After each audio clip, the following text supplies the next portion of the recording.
a lot of the time you kind of forget that if you're full up with old ways, old habits, old beliefs, and you haven't shed that layer, you haven't let it go, there's no room to manifest new things.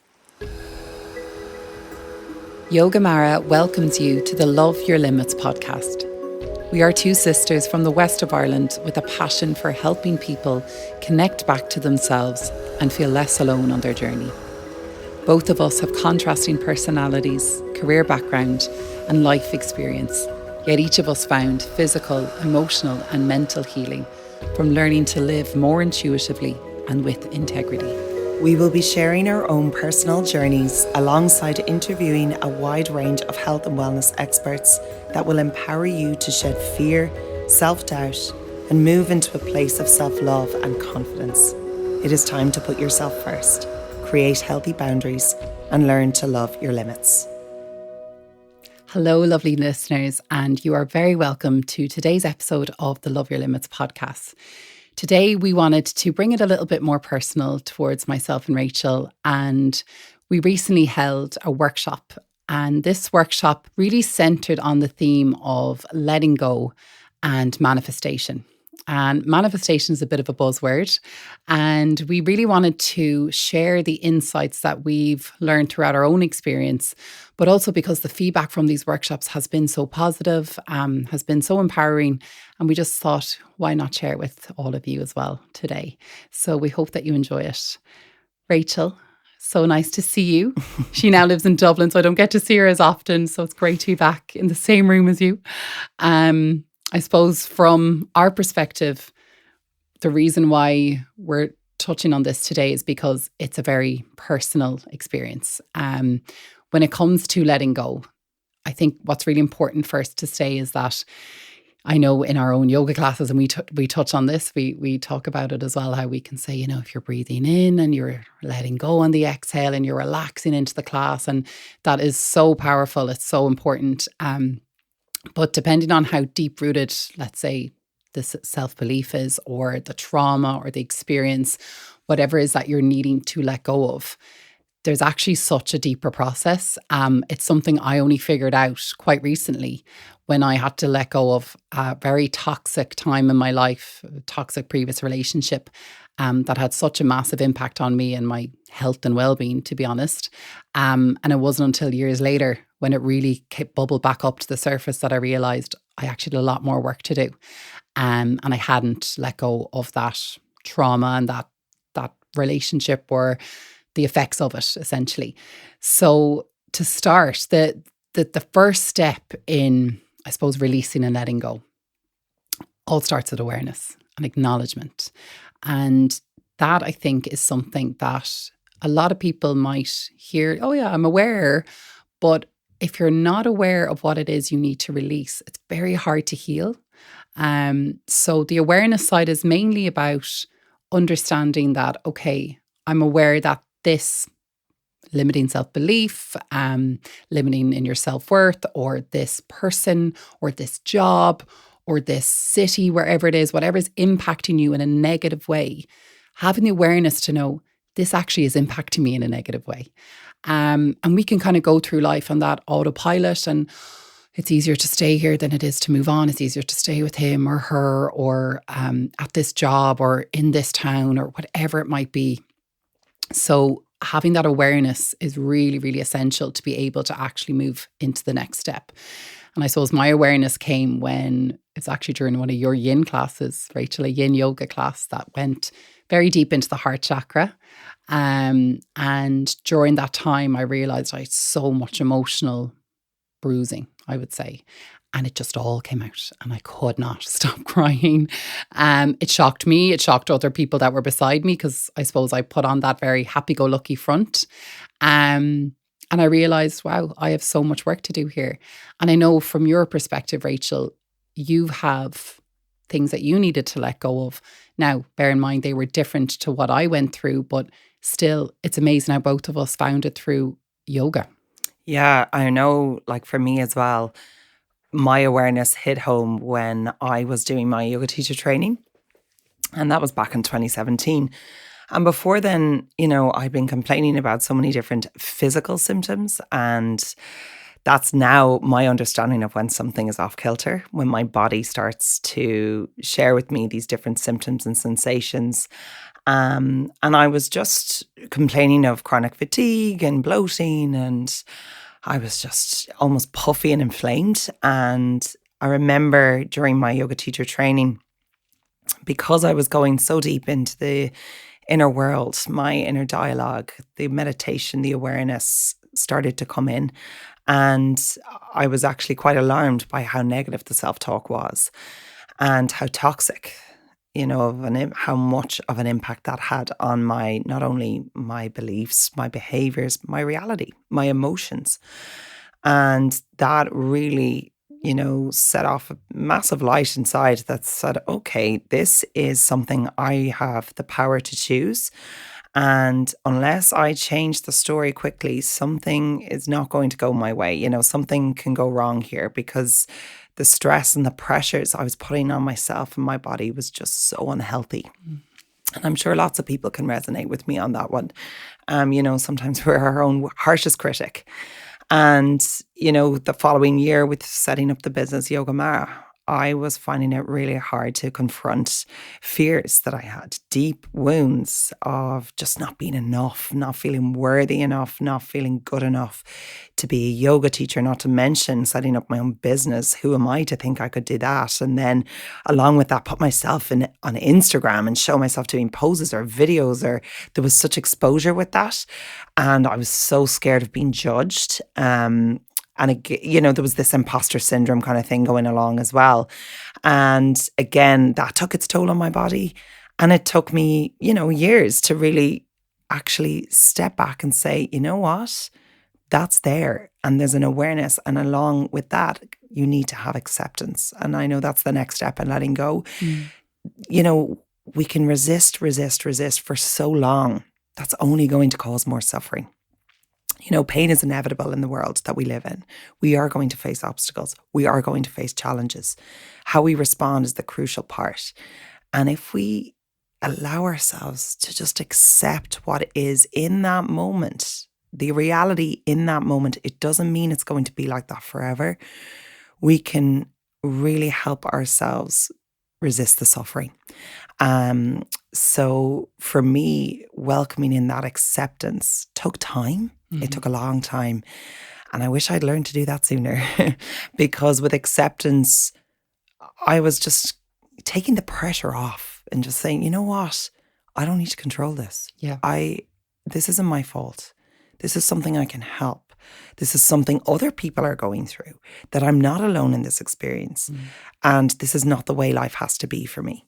Yeah. I can change that. Exactly. And it can be, and I don't want people to confuse acceptance with like giving up or giving in to the experience or the emotion. It's actually one of the most freeing things to do, because what you're doing is saying to yourself, okay, yeah, this is where I'm at, and that's okay. It is the essential thing for people to grasp, to let go. You actually cannot heal without acceptance, because we have to face and confront what it is we're trying to heal from.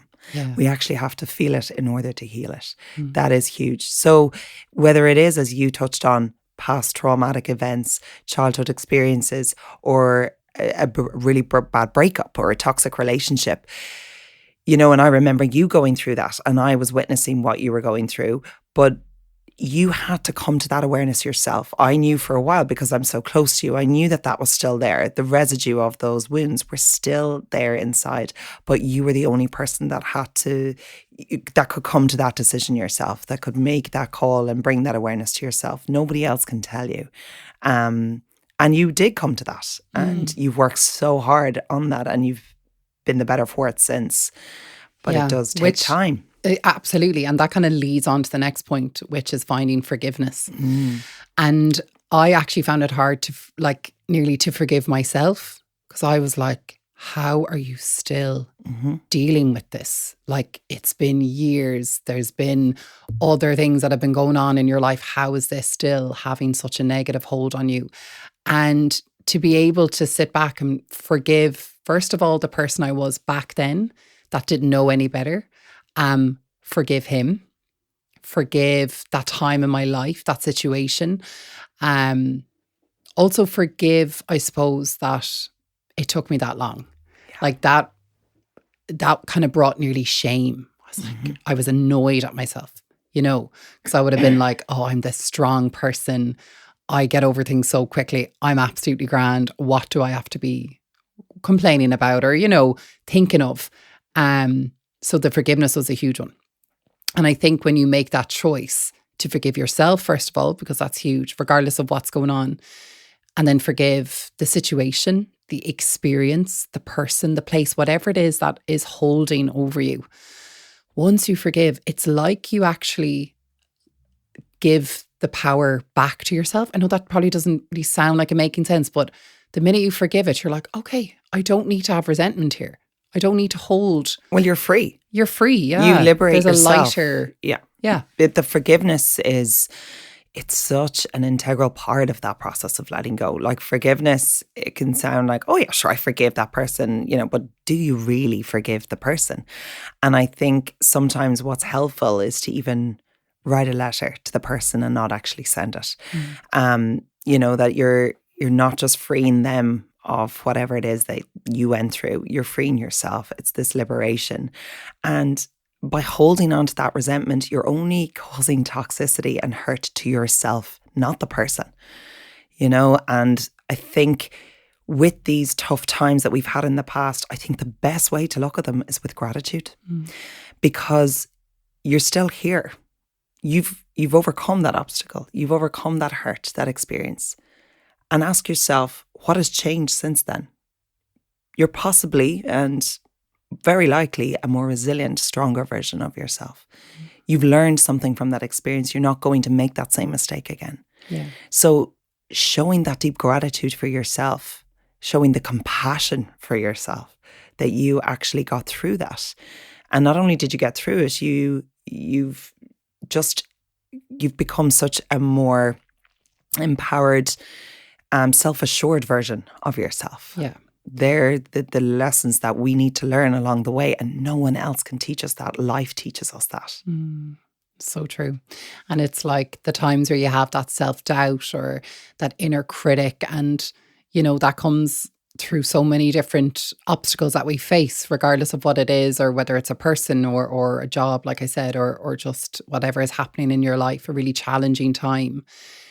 It's not allowing those thoughts of, you're not good enough for this. You'll never get over this. You're worthless. You're this, you're that. It's that type of chat that really gets into the subconscious. And I think being able to, when we bring it back to forgiveness, to forgive the person that spoke to you like that. And that was yourself.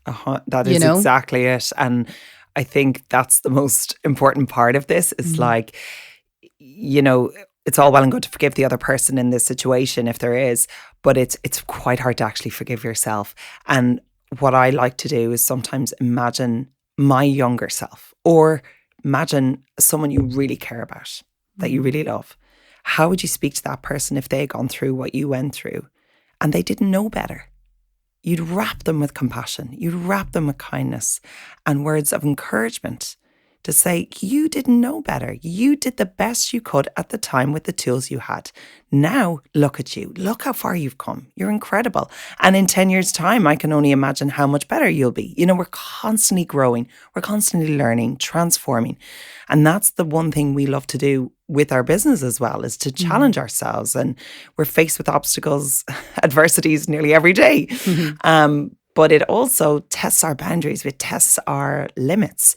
And it really shows us what we're capable of. Yeah. And it helps us to lean into the discomfort because, it helps us to grow and evolve in a way that we never thought was possible. Yeah. When we stay in that stagnant position that we just think, oh yeah, this is it now. I'm comfortable here. Are you happy though? Yeah. Does that bring you joy? So I think these are really important notes that we need to be mindful of. Yeah. And it's looking at that fulfillment as well.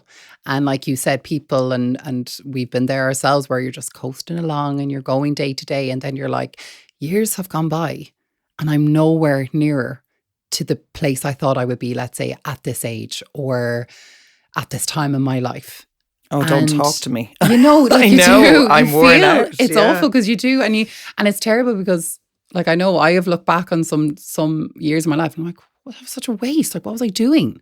But also, you were learning. Of course. You were making mistakes. You were figuring out. You know, you were growing as a human being. We're all human. We all make mistakes. We all face these really difficult moments. And how we come out of it, how we build that resilience, how we actually cope with what's going on, says everything else about our character, not what actually happened. How you deal with it afterwards, that says way more about you, who you are. And I think when you start to, moving on to our next point of the process of letting go, when you start to understand the need to actually let go of it. And that can be actually a difficult one because you can have the awareness and I know that's there. I forgive it. That's all good. But do you actually know why you need to let it go? Because I had probably gone through the first few steps each year for like 5-6 years thinking I was over the experience that I personally had. But I don't think I actually fully understood why I needed to really look at it and deal with it as much until it actually reached pandemic times here and there was nothing else happening. And I really had to look inward. Mm-hmm. And I could see the old wounds and I could see how close to the surface they actually were. Because you can kind of, I suppose, get busy with life and distraction. And I understood the need of what I needed to do was that I could actually move on with my life, meet someone worthy of me, feel worthy of a proper, lovely love, which I have. Thank goodness for that. Thank you, Paul. But it's, it's understanding the need, because without understanding it, you can just keep going through the first 3 emotions and never actually getting anywhere and thinking that you are okay. And then something will come up. And that's happened to me where maybe I was trying to move on and I'd be like, yeah, everything's great. And then something would come up and I would react or I'd shut down or something would trigger a resemblance of how I was treated before. And I was like, that's going to happen again. And I just completely shut out anyone that tried to get close to me. So once I understood that, I was like, it was upsetting. And I think that's why I was so sad, because I realized I've been actually holding on to that power and control the whole time and I didn't see it. And then that's where the shame came in. I was like, oh my God, I could have done so much the last few years and I didn't. Why did I not do it? But then that's where the forgiveness comes in. And in that moment I had to be like, yeah, but you're here now. Accept it's okay. We can start now, you know? I think when you get to that understanding, that need. Yeah, and I think to help, just to elaborate a little more on that, like understanding the need to let go is like asking yourself some really important questions. For example, for me, why do I need to let go of that inner critic? Because a lot of the time I feel like that inner critic is trying to protect me. It's trying to keep me safe. It's keeping me in the familiar, and it's subconsciously just always there. And while it is there, I need to separate myself from that inner critic. And I'm using this as an example just to give you more clarity on what we mean. So when that inner critic comes into play, if it's something I'm performing in, if I'm about to go and do, whether it's a yoga class, an event, an inner critic is saying, what if they don't like you? What if you're not good enough? What if people think, oh my gosh, what if they never come back to a class, or something like that, along those lines usually. And well, I have to step back and say, hold on, okay, I acknowledge you're here to protect me and I know you want to keep me safe. And I'm so grateful that you are trying to keep me safe. But I also acknowledge my potential and what I am capable of doing and how much of a grip this can hold on me and how much it can hold me back. So ask yourself, why do you need to let this thing go? What would change in your life if you let this person or this experience or this inner dialogue go? This story you're telling about yourself. How would it change your life? What would you do differently if that didn't have as much power or hold over you? Well, for me, if I allowed that inner critic to keep going, I would never have set this business up. Not a notion. If I allowed that inner critic to keep speaking to me the way it did, I'd be still teaching in a primary school. I wouldn't be happy or fulfilled. I wouldn't have seen what I was capable of doing, I suppose, things that I would never have believed years ago if you had told me that that's what you'd be doing, and it just would have been so unfamiliar to me.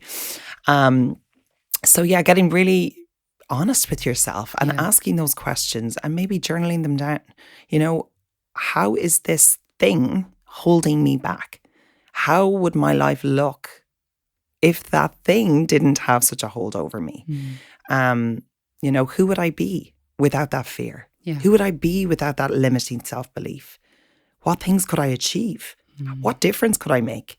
How would I feel? Would my happiness be enhanced because of that release? And if the answer is yes, then you absolutely need to let that thing go if it's not serving you any longer. Yeah. Thank it for being there, for protecting you, and then send it on its merry way. Send it on its way, out the gap. Yeah. Well, that's it. And when you get to that point, then it's up to you and it's your choice. And you have to decide and you have to choose whether you stay where you are. That can be uncomfortable, but it's safe, it's familiar. It's not unbelievable, but it's not unbelievably bad. You're kind of that lukewarm, maybe, that you've grown to, I don't know, maybe get used to, that type of talk, that type of dialogue, that experience. You're used to that behavior. You're just accepting it for what it is. Or you're choosing to step out of it and you're choosing to move into a different light and a different realm for yourself, for your life going forward. The minute you make that choice, everything starts to shift. The minute you consciously decide, I am now choosing a different reality for myself. I don't need to believe that that's what I'm worth. I don't need to believe that that's all I'm going to get. I don't need to believe whatever that person told me, how terrible I am or whatever it might be. Making that choice, that's how you take your power back. And that's when it really kicks in of oh, this is my life. These are my thoughts. This is my body. Everything that happens is my decision. As long as I keep staying true to myself and what I know is my worth. But you have to know what your worth is. And that's the next point. It's choosing to let go. And I think that's something that you have to consciously decide. And that's where when you have that journaling as well, Rachel, I love writing stuff down. Which actually brings me on to the next point, which is your creating closure.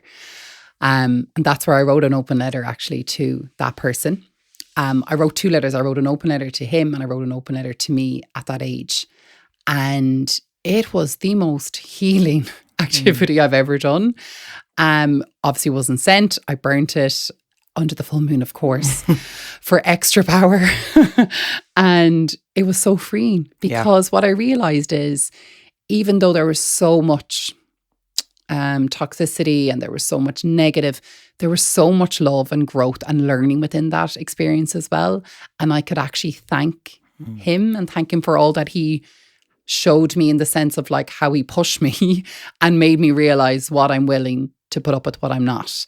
And also made me realize how strong I actually am, and for me to write the letter, that open letter of forgiveness to myself, and kind of just describing that time in my life. And as I look on, writing it back to her at my age then, to be don't worry, you'll come out of this, all will be well. You're safe, you're okay. Because there were so many times back then when I did not feel safe and I felt so alone. And that was the hardest part of being away from all of you and so alone in your own experience, thinking no one else is going through something like this. How can I even say it? I was embarrassed to talk about it because if I spoke about it in too much depth, people would be like, how are you still with that person? How can you take that level of treatment, So there's something really healing about that. Yeah, that closure of writing it out, releasing it and saying, thank you for all that you've taught me. I forgive you. I forgive me. Let's just leave it there. Yeah, it's time to move. There's been so many times as well, that I thought I'd let stuff go. And it's like I've been pulling on for dear life when I really go dig deep and work through it. And I remember working with a therapist before, and she actually got me to not only, I didn't write something, but I actually had to role play it. I felt like the most ridiculous person doing it. I had to be the 2 people. And in the beginning, I felt like biggest idiot. Like sitting on the couch, I was speaking and said what I wanted to say to that person. And then I'd have to get up and move to the other side of the couch and respond as that person. Wow. And in the beginning, I just thought this was daft. Like, oh my God. And as I was doing it, I was just kind of like going through the motions. But as I kept going, the emotion came into it. The anger, the frustration, the shame, the upset. But then the release, I was like, whoa, that actually really worked. There was something very empowering about it. I got my closure without having to face that person or that situation again. So, at the time, yes, it's really hard. It's difficult to to address those wounds again, to revisit. But it's essential. Once you go back and you do it properly, you don't have to go back again. Yeah. And that's something that I think everybody needs to hear, because it gives me such comfort, I know, and reassurance to know that you can be free of this. It doesn't have to have a hold on you anymore. It's had its time, and while it's served a purpose once, it no longer does. Yeah. So wish it well and best of luck. Yeah, best of luck. Best of luck. That's amazing. I love to have seen you just jumping from couch to couch. It was mortifying. But isn't it amazing that it's like it allows you to create the script and you get to decide what the response is and make that one that serves you, because it's anything you can do to help yourself. Why not do it? Regardless of the shame, the fact that you were in a room anyway with a therapist, you were very safe, and it's important to be in a safe environment when you're doing these practices. But it's freeing. Love it. Love that. I might do that another time. Make sure it's full moon, Hannah. Charge them crystals. So yeah, and then I think when you go through all those steps, what's kind of terrifying, and I know that's something I kind of struggled with a bit. I was like, oh, now it's time. Now it's gone. Now it's gone. Yeah. And what am I without that? Without that story or that hold or that identity or that mindset? What am I? Who am I? And that can be scary, but it's also so exciting. I think the way to look at it, because we can get so attached Yeah. to those experiences. We can get so attached to that, And hello, can I just say, I am still coming back to that inner dialogue all the time. And it is there, creeps back in. And recently it's really gotten a bit louder. And I suppose with the awareness, once you see it, you can't unsee it. So now that I am very aware of it, I know, okay, I really need to address this and nourish myself a little bit more. And it's in the times when we're doing really well, we really need to work on our mental and physical health too. We'd have to look at our routine as well and look after ourselves. Prevention is so much better than cure. But I think it's really important to acknowledge, like, that it's an attachment that you don't want to say goodbye to, but it's a part of you. It's like, the leaves falling from the trees in autumn, and you don't want to let it go, because it's part of who you are, and it still will hold a part of you, but it won't have the same hold on you. I think that's really important. Yeah. That it actually has a positive effect on who you are today, not the negative one. So it's not saying like, oh my God, it's gone forever. It's, oh, look who I am because of that. Yes. That's the way to kind of look at it, I suppose. And embrace the change that comes with it. Embrace because, life is changing every day. Seasons change, emotions change, bodies change, everything changes. Nothing is ever permanent. The more you resist change, the more uncomfortable you're going to feel. There is a level of discomfort with change because it's unknown. It can be scary. Always. But it's so important. It's so important to evolve for personal growth, just for moving forward and for having a more fulfilled life. It's full of change. It's full of things being able to adapt. I think we learned that a few years ago with everything that happened in this world, how quickly we can adapt, how difficult it can be, but how quickly we can adapt back to the old ways as well, and to be conscious of all the promises we said during those times, during pandemic times of, I won't go back to this way again. I won't, I'll be way more balanced. I'll be, balanced with my work life, and then we're straight back in on the hamster wheel. So it is having those little check-ins. It's really important. And having, I think one thing that's not on that list, and I think it's a huge part of letting go, is accountability. So I think it's really important to really come back and say, what am I staying true to this practice here? What have I done that's helped me grow today? What have I done to fill my cup up today? Who am I surrounding myself with? Are those people encouraging me, helping me to grow as well and supporting that as I would them? So it's that can have an impact too. It is who you surround yourself with. I think that's a huge part of it as well. Especially if like the people you were surrounded by at the time of, when you were in that mindset, let's say if you're talking about your inner critic, what you see yourself worthy of, and then you move beyond that and you say, oh, I'm actually worthy of a lot more. But the people that were around you at the time when you spoke to yourself that way don't really recognize the person you are now. And they might go, they might resist it because they're now being mirrored to say, well, you're not growing either. And that can be really tough. That can be a time when you look at, we can talk about relationships, but we look at friendships too and how you can outgrow some friendships. And I think coming into your 30s and stuff, a lot of, I know just speaking to other people, that's a transitional time with friends. And it's just an interesting one. It's such a transitional time because, in your 30s, a lot of people are, settling down, having kids, getting married. And that's just like, they can't help that. I mean, everyone's so happy for them. We all are. But everyone's lives move at different paces. And, it might mean that your close friends, they're doing that and you just don't get to see them as often. And, just being able to accept that too. But also not putting that pressure on yourself to go by that same timeline and not saying to yourself, oh, I'm a failure if I don't. Yeah. You're just doing something different. You're on a different path, different outcomes and different goals. And as long as you kind of stay true to yourself, that's a huge one because so many times I've been in that space where I'm like, why haven't I found someone or why haven't I gotten my house or my mortgage or had my babies? And, it's like making peace with that I'm on a different timeline to everybody else and I've other things to attend to before then. And, just to give that gentle reminder and also that compassion to yourself as well. It always comes back to compassion, I think. And like to wrap up that point of that whole process, the last point of the letting go process is give it time. Yeah. And give everything time, be patient with the journey that you were on. It's hard to trust when you feel like you're always fighting an uphill battle. But if I could give you one piece of advice, it is to try and let go of the need to control everything. I am the world's worst for wanting to control everything. Me too. And getting so stressed when I can't. And obviously throughout the last few years, there's been so many different things that have been thrown at us in a business setting, in a personal setting.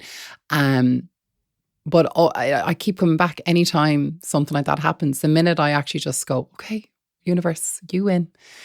Let's see what you got. And I resist or I let go of that resisting. It's amazing what opens up and how much more clarity I can get, how much it nearly makes me feel less responsible. And it's like, it's not my fault. Yes. It takes I the can't pressure control off. it 100% because sometimes off. you can feel like if I control everything, then nothing will go wrong. And if it still goes wrong, that's your fault then because you're supposed to be the one in control in the driving seat. And why is your life not going the way you planned? Yeah. What's happening here? I thought you were good at manifesting. It's just, it's so interesting. And it's, hopefully you found that helpful, listeners. We just love sharing our own story, but it's something that, we practice day to day. And as Rachel said, we slip back into old ways, old patterns. It's all part of the process. And even actually just when I said the word manifestation, I think because that's such a buzzword as well. And I'm such a believer in like vision boards and visual, like I'm a very visual person. I have to see it to believe it type of thing. And you get that feeling, that's what the affirmations work really well. But a lot of the time you kind of forget that if you're full up with old ways, old habits, old beliefs, and you haven't shed that layer, you haven't let it go, there's no room to manifest new things. There's no room to let in what it is you're trying to bring in. So the letting go is actually the first step to manifestation as well. It is. It's definitely a massive part of it. There is a surrender. There is a huge part of that release there before you invite in what's meant for you. And like for manifestation, I think with that word, we think, we just write it down and visualize it and it's going to come our way, throw it out to the universe. There's actually so many different steps to manifestation. And it took me a long time to actually get there, to actually really understand it. So it really is getting very clear and specific on what you want, but also why you want it. Why do you want that in your life? What's it going to do for you? What's the need? And this was a huge part of it, believing you are worthy of receiving it.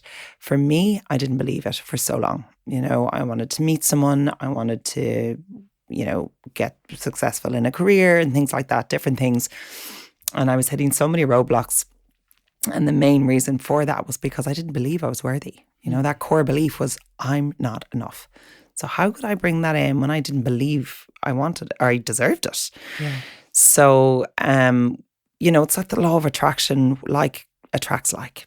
So if I was putting out there that low vibe of I'm not really worthy of this, how was I going to receive something back that I was just, that I wanted? So it made sense then when I got really into it. And, like that, you can create that vision board, write it down. And also trust. Like we trust people in our relationships. We trust our partner. We trust our friends. We trust our parents. We trust our family members. Trust the universe.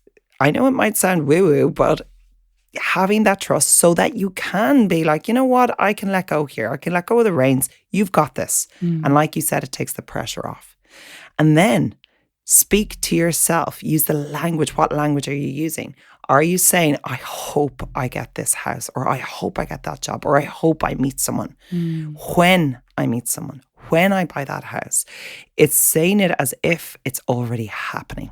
So you're just inviting it in. We're using the present tense. And that's why in yoga classes, we'll always start with a visualization of what you want to manifest and start the statement with I am. So that's present by saying you are, it's actually already so.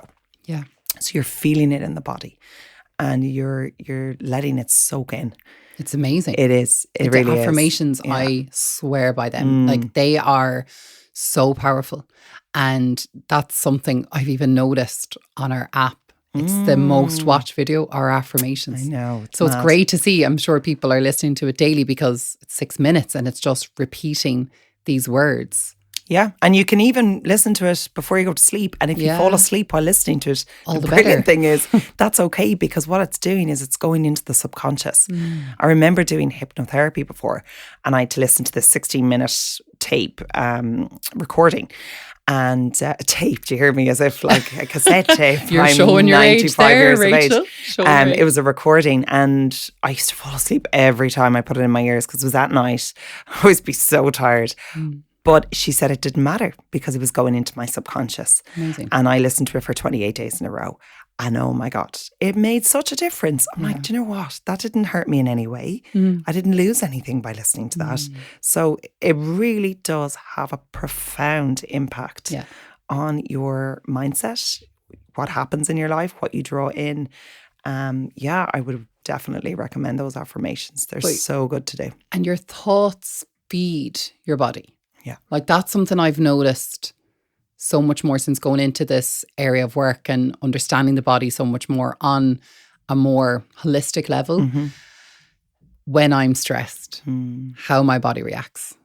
When I'm excited, how my body reacts. When I feel love, like feel it in your body. And that's where that energy of the affirmation is so profound because you genuinely feel it. The body doesn't realize if it's a lie or if it's you just saying an affirmation or whether it's absolute truth. It feels it. The body feeds off that energy, off that thought of what that knock-on effect is. And oh my God, the power of it is, I swear by it. I just think it's unbelievable. And I love that people engage with it so much as well from our side. You know, we hear that feedback so much, which is great to hear. And it's something that's so easy to do.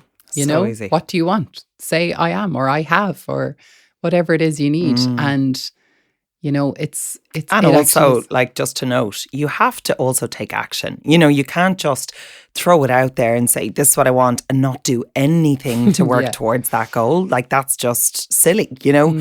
So you really do have to take action. What are you doing in your life right now? What habits are you taking up to work towards that goal in your life? Whatever it is you want to manifest.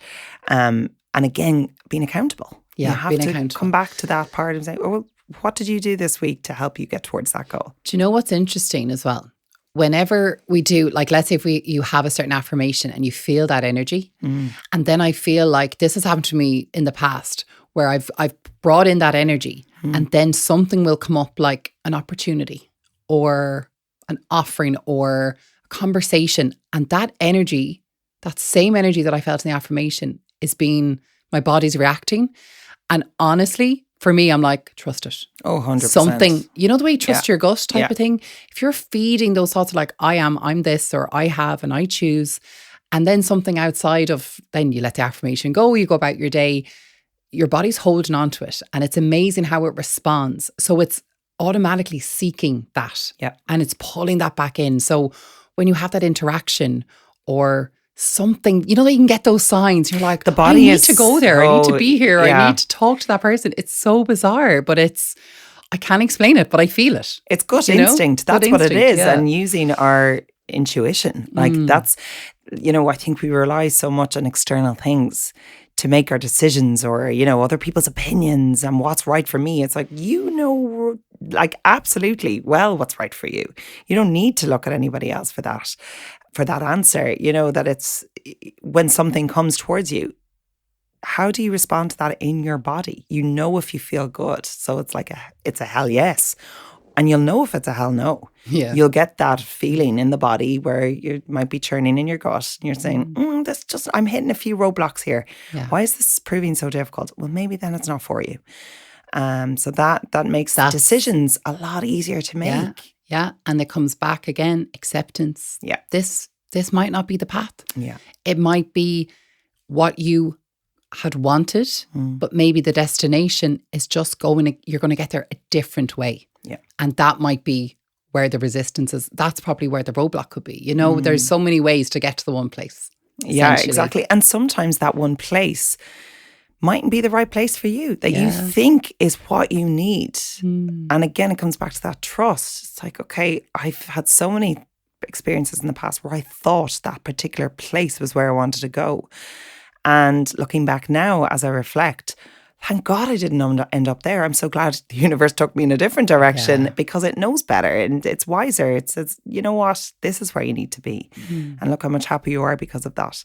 Yeah. So, and can be hard to see it at the time. It is. Yeah. It is hard. And again, it takes time. But looking back again with that gratitude, say, phew, thank God that happened in the way it did. Yeah. And I think it's good to take those moments to look back, like reflection as well. And I know we even talked about this recently, Rachel, with just our business. And we were like, what's the next thing? What's next? So bad. And then we're like, actually, look at all that you've done. Look at how far you've come emotionally, you know, in our own lives and everything that's happened.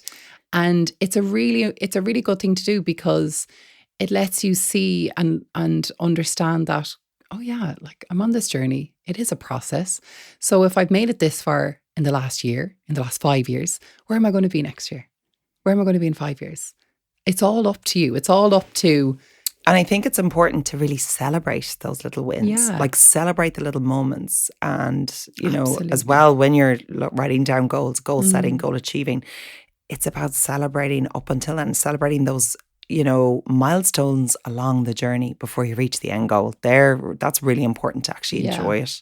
100%. Life is too short. Yeah, exactly. Way too short. Have fun. Oh my God, yeah. I heard somebody tell me the other day, 3 of the most common statements people said on their deathbed. Yeah. Sorry to be a bit morbid, but it is quite an encouraging, empowering 3 statements. One was, I wish I worked less. The other was, I wish I cared less about what people thought of me. Yes. And I wish I did more of what made me happy. So it just is a little kind of reminder to just, who cares what anyone's thinking? And so true. Spoken from a person who actually totally cared about what people thought. But it is a little reminder that life is too short. You Absolutely. gotta go and have fun. That would be another episode. How to let go of judgment. Could write a book on that as well. Thank you so much to all of you wonderful listeners. We hope you enjoyed today's episode and let us know what you'd like to hear more of. And we will catch up soon. Have a good one. Thank you for listening to the Love Your Limits podcast. We hope you enjoyed today's episode. If something resonated with you or you would like to learn more, please find all contact details in the show notes. We are also delighted to offer our listeners 1 month free access to Yogamara on demand. Use the code LOVEYOURLIMITS at sign up to watchyogamara.com. And remember, learning to love your limits is an act of self-care and self-love.